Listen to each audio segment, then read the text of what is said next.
हिंदी में यूपीएससी की तैयारी से संबंधित प्रोग्राम्स को देखने के लिए सब्सक्राइब करें स्टडी IQ-IAS हिंदी। नमस्कार, स्टडी IQ-IAS हिंदी में आपका स्वागत है। मैं हूं अमृत उपाध्याय।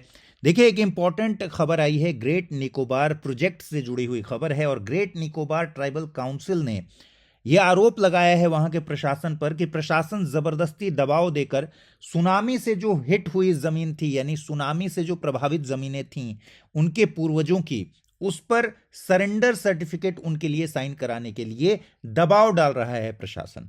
अब इस पूरी खबर को समझिए, आसान भाषा में मैं आपको बताता हूं। 2004 में आपको पता है सुनामी आई थी और उस समय अंडमान निकोबार की बहुत ज्यादा जमीन प्रभावित हुई थी। उस जमीन पर जो लोग रह रहे थे उनको ऑब्वियसली विस्थापित करना पड़ा था।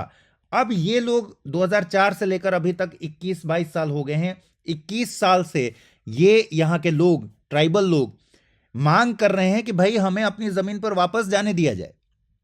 इस बीच में 2021 में आपको पता है नीति आयोग ने एक परिकल्पना की और ग्रेट निकोबार आइलैंड्स प्रोजेक्ट की नींव रखी गई है। यह ग्रेट निकोबार आइलैंड प्रोजेक्ट क्यों इंपॉर्टेंट है, यह भी हम इस वीडियो में जानेंगे। इस ग्रेट निकोबार आइलैंड प्रोजेक्ट के लिए ही अब यह आरोप लगा है कि इस प्रोजेक्ट के पक्ष में यहां की जो जनजातीय परिषद है, इसने आरोप लगाया कि हम लोगों पर यह दबाव बनाया रहा है प्रशासन कि जो जमीन सुनामी से हिट हुई थी, सुनामी से प्रभावित थी, जो कि इनके पूर्वजों की जमीन है, उस जमीन को अब छोड़ दें ये लोग, और छोड़ने के लिए वर्बली बोला गया है कि सरेंडर सर्टिफिकेट साइन कर दें। तो ये पूरा मामला है और ये आरोप लग रहा है। अब इसमें आपके लिए ये पूरी राजनीति जानना जरूरी नहीं है कि क्या हो रहा है, प्रशासन पर क्या आरोप लगे हैं। ठीक है, जानना जरूरी है, लेकिन इसमें विस्तार में नहीं जाना। लेकिन ग्रेट निकोबार आइलैंड प्रोजेक्ट के बारे में जानना बहुत जरूरी है, क्योंकि वहां से क्वेश्चन आपसे सीधे सीधे पूछा जा सकता है। तो आइए पहले देख लेते हैं, ग्रेट निकोबार परियोजना रणनीतिक आवश्यकता है या मानवीय कीमत। यह बहस हमेशा चलती रहेगी, यह आपके मेंस में भी आ सकता है। देखिए, अब पूरे मसले को समझने के लिए सबसे पहले जरा मैप पर ध्यान दीजिए और सबसे पहले समझते हैं कि भाई ग्रेट निकोबार आइलैंड प्रोजेक्ट जो है ये क्यों इंपॉर्टेंट है इंडिया के लिए। 2021 में इसकी शुरुआत हुई थी और 2021 में इसकी शुरुआत नीति आयोग के द्वारा इसकी परिकल्पना की गई, नीति आयोग के द्वारा शुरू किया गया और संचालित किया जा रहा है। ग्रेट निकोबार की पोजीशन ये है, अंडमान निकोबार का जो सबसे दक्षिणी पार्ट है यही ग्रेट निकोबार है। और ग्रेट निकोबार से अगर प्रॉक्सिमिटी देखिएगा तो कोलंबो नजदीक है, कोको द्वीप जो कि म्यांमार का द्वीप है ये यहां से 55 किलोमीटर की दूरी पर है मात्र नॉर्थ में।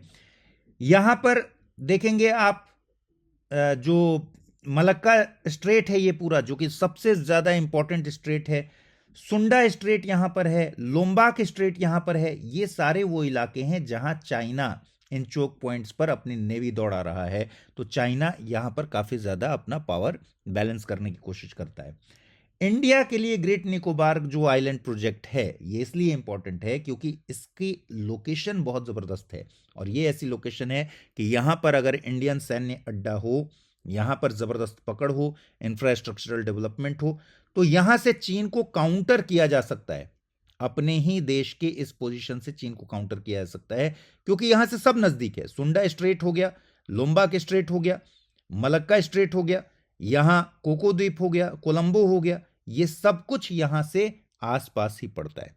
तो इसी लिहाज से 2021 में इसकी रणनीतिक स्थिति को देखते हुए इस प्रोजेक्ट को शुरू किया गया। यह भारत की समुद्री रक्षा की पहली पंक्ति है और वैश्विक व्यापार और ऊर्जा के लिए महत्वपूर्ण समुद्री मार्गों की निगरानी करता है। चीन का मुकाबला करने के लिए इंपॉर्टेंट है। हिंद महासागर क्षेत्र में चीन बढ़ती उपस्थिति अपनी दर्ज कराता रहा है और समुद्री डकैती को संतुलित करने के लिए भी महत्वपूर्ण है।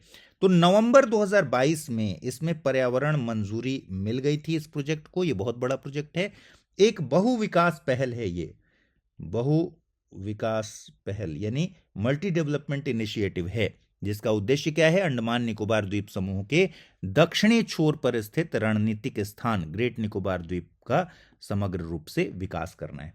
कैसे डेवलप किया जाएगा, चरणबद्ध तरीके से फेज वाइज मैनर में डेवलप होगा और ये 30 साल में पूरा डेवलप हो पाएगा, यानी 30 वर्षों में विकसित किए जाने की उम्मीद है।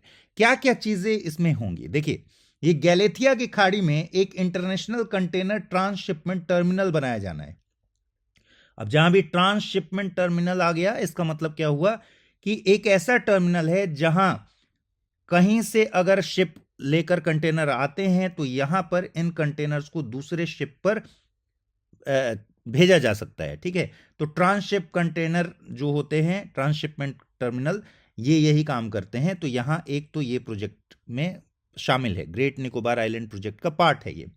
दूसरा, ग्रीन फील्ड अंतरराष्ट्रीय हवाई अड्डा और नागरिक और सैन्य दोनों ही पर्पज से बनाया जाना है। ग्रीन फील्ड जहां भी टर्म आ जाए, इसका मतलब क्या है? इसका मतलब है बिल्कुल स्क्रैच से शुरू किया गया है, जीरो से शुरू किया गया है, तो उसको कहेंगे ग्रीन फील्ड प्रोजेक्ट है। यानी बने बनाए पर कुछ उसको एक्सटेंशन नहीं कर रहे हैं, बिल्कुल ही रॉ शुरू किए हैं, स्क्रैच शुरू किए हैं, तो ग्रीन फील्ड है। इसी तरीके से ग्रीनफील्ड टाउनशिप भी बसाई जानी है यहां पर इस प्रोजेक्ट के अंदर में। ठीक है, एक पावर प्लांट भी बनाया जाना है 450 मेगावाट के आसपास। तो गैस और सोलर पावर प्लांट यहां पर बनाया जाना है ऊर्जा के लिए। ठीक, ये सारे महत्वपूर्ण इसमें काम किए जाने हैं। अब आइए देखिए इसमें जो असली चुनौती है वो क्या आ रही है कि विकास की एक कीमत होती है, और यहीं पर मामला फंस जाता है। हम ये नहीं कह सकते कि ये प्रोजेक्ट रोक देना चाहिए। एनवायरमेंटलिस्ट्स हमेशा ये इसका विरोध कर रहे हैं कि भाई इसमें लाखों की तादाद में पेड़ काटे जाने हैं, स्क्वायर फीट, कितने सारे स्क्वायर फीट में पेड़ काटे जाने हैं, एनवायरमेंट पर इसका बहुत बुरा असर पड़ेगा।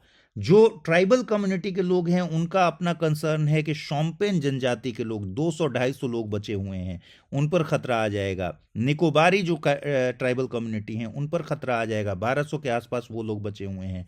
तो ये कंसर्न तो हैं, लेकिन देश की सुरक्षा के लिए ये जो पूरा प्रोजेक्ट है और पूरी रणनीतिक जो लोकेशन है उसको यूटिलाइज करना भी ज़रूरी है। अब यहाँ बहुत दुविधा हो जाती है, आप भी मुझे कमेंट में बताइएगा कि क्या इस प्रोजेक्ट को पूरा करना चाहिए या नहीं। हालांकि अभी जो आरोप लगे हैं बहुत संगीन है। प्रशासन अगर सरेंडर सर्टिफिकेट पर साइन करने के लिए बाध्य कर रही है ट्राइबल काउंसिल के लोगों को, तो ये आरोप गंभीर है और जांच का विषय है। लेकिन अगर हम पूरे प्रोजेक्ट की बात करें कि इसको पूरा करना चाहिए या नहीं करना चाहिए विरोधों के बावजूद, तो आप इसका जवाब दे नहीं पाएंगे। तो यही असली चुनौती है कि ओरिजिनल जो इनहेबिटेंट्स हैं यहाँ पर शोम्पेन जनजाति के लोग मात्र 237 के आसपास बचे हुए हैं। इनकी सुरक्षा करना बहुत मुश्किल काम है, इनको सुरक्षित रखना। अगर ये प्रोजेक्ट बड़ा होता है, ये प्रोजेक्ट पूरा होता है, तो खतरे की गुंजाइश बन सकती है। फिर निकोबारीज हैं, 1200 के आसपास इनकी जनसंख्या है, नारियल की खेती और मछली पकड़ने पर निर्भर हैं। और अंडमान आदिम जनजाति विकास समिति इनके कल्याण के लिए जिम्मेदार है। तो अंडमान आदिम जनजाति विकास समिति ने भी आरोप लगाया है कि भाई उनकी 2004 वाली जो हिट की गई जमीन है सुनामी से, उसको वहां के अधिकारी कह रहे हैं कि आप सरेंडर सर्टिफिकेट पर साइन कर दीजिए। ये पूरा मामला अभी तक सामने आया है। बैठक जो हुआ था निकोबार प्रशासन के बीच में और इस समिति के बीच में, इन अधिकारियों ने जनजातीय परिषद से जब मुलाकात की तो पैतृक भूमि पर दावा छोड़ने के लिए एक सरेंडर सर्टिफिकेट पर हस्ताक्षर करने का मौखिक अनुरोध किया है। रिटन में कोई अनुरोध नहीं किया है, ठीक है, मौखिक अनुरोध किया है। हालांकि इंडियन एक्सप्रेस ने जो अपनी खबर छापी है, इंडियन एक्सप्रेस ने संपर्क करने की कोशिश की तो कोई रिप्लाई अभी वहां से मिला नहीं है प्रशासन की तरफ से। आगे साफ हो पाएगा कि किस तरह का आरोप है ये और कितनी सच्चाई है इसमें। लक्ष्य क्या है? परियोजना के लिए भूमि को एक्वायर करना। इसी जब तक भूमि एक्वायर नहीं हो जाती, 2022 में मैंने कहा कि पर्यावरणीय मंजूरी तो मिल गई है, लेकिन भूमि एक्वायर करना इसके लिए बहुत ज़रूरी है। तो यही कहा गया जनजातीय परिषद के द्वारा कि हमें बिना विवरण के हस्ताक्षर करने के लिए कहा गया, हमने मना कर दिया।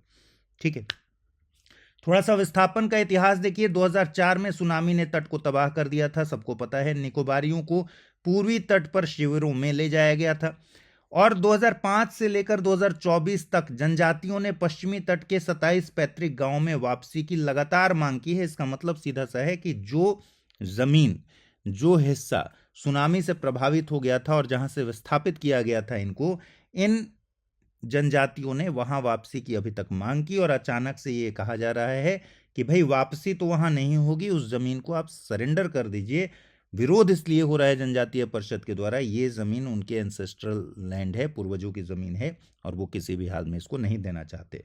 तो प्रशासन ने पुनर्वास के बजाय भूमि के समर्पण की मांग कर दी है और जनजातियां इसे अपनी संस्कृति और विरासत से स्थायी रूप से डिप्राइव करने के रूप में, स्थायी रूप से वंचित करने के रूप में देख रही हैं कि सरकार तो इस तरीके से स्थायी रूप से ही वंचित करने की कोशिश में है। ठीक है, तो ये पूरी खबर थी जिसमें आपको जानना चाहिए इसके बारे में। और ग्रेट निकोबार जो प्रोजेक्ट है वो अपने आप में काफ़ी इम्पॉर्टेंट है। अच्छा, यहाँ एक चीज़ और देखिए कि इन्वायरमेंट के लिहाज से भी अगर देखें तो लगभग कहा जा रहा है कि 13,000 स्क्वायर फीट, 13,075 हेक्टेयर वन भूमि या द्वीप के क्षेत्रफल का लगभग 15% हिस्सा है ये 13,075 हेक्टेयर। ये वन, यहाँ पर वन कटाई होगा, मतलब वनों की कटाई करनी पड़ेगी। कितना? 13,075 हेक्टेयर वनों की कटाई करनी पड़ेगी, यानी द्वीप के क्षेत्रफल का लगभग 15% हिस्सा साफ हो जाएगा। और कहा जा रहा है कि 10 लाख के करीब पेड़ काटे जाने की संभावना है। ठीक है, और इस बंदरगाह परियोजना से एक और डर है कि जो प्रवाल भित्तियां हैं, प्रवाल भित्तियों को भी ये परियोजना नष्ट कर देगी। ठीक है, तो प्रवाल भित्तियों पर भी संकट है और इससे स्थानीय समुद्री जो पारिस्थितिकी तंत्र है उस पर भी नकारात्मक असर पड़ेगा। दूसरा, गैलेथिया के खाड़ी क्षेत्र में जो घोंसला बनाने वाले स्थलीय जो निकोबार मेगापोड पक्षी और लेदरबैक कछुओं के लिए भी खतरा है। तो एनवायरमेंट के लिहाज से बहुत ज़्यादा यहाँ पर खतरनाक बातें हैं।